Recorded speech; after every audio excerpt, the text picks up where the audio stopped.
গোপালের জন্য এই ছোট্ট, ছোট্ট বালিশের ওয়ারগুলো বানিয়েছি। কিছু যে এক্সট্রা যে নতুন, নতুন কাপড়গুলো থাকে এটা দিয়ে গোপালের যেহেতু মানে একটু বড় হয়ে গেছিল গোপালের বালিশগুলো খুবই ছোট।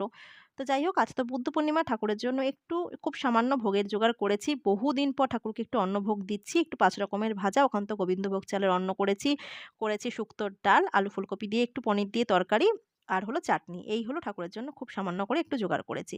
বহুদিন ধরে মনটা চাইছিল যে গুরুদেবের কাছে একটুখানি আসলে বুদ্ধ পূর্ণিমা, গুরু পূর্ণিমা এইসব দিনগুলো মানে আগে যখন দীক্ষা নিয়েছিলাম আরকি তখন মানে আমি অন্নভোগ করে দিতাম। তো বছরখানেক ধরে আর সেরকমভাবে কিছুই পেরে উঠছি না। তো আজকে ঠিক করেছিলাম যে না ঠাকুরের জন্য সকালবেলা একটু ভোগ করব। তো এইজন্য সকাল না হতে, হতে সমস্ত কাজ-বাজ সেরে নিয়ে কোমর বেঁধে ঠাকুরের জন্য ভোগের জোগাড় করে নিলাম। তো এখানে সুন্দর করে সাজিয়ে নিয়ে ওদিকে তো রান্নাবান্না সবকিছু কমপ্লিট। এবার এটাকে মাখবো। এই যে মাখা প্রসাদটা এর যে কি স্বাদ লেবু দিয়ে মানে গন্ধরাজ লেবু, কাঁচা লঙ্কা এই দিয়ে মাখলে অপূর্ব খেতে লাগে। তো এখানে সুন্দর মতো পুজো দিয়ে ঠাকুরকে আরতিও করে নিয়েছি।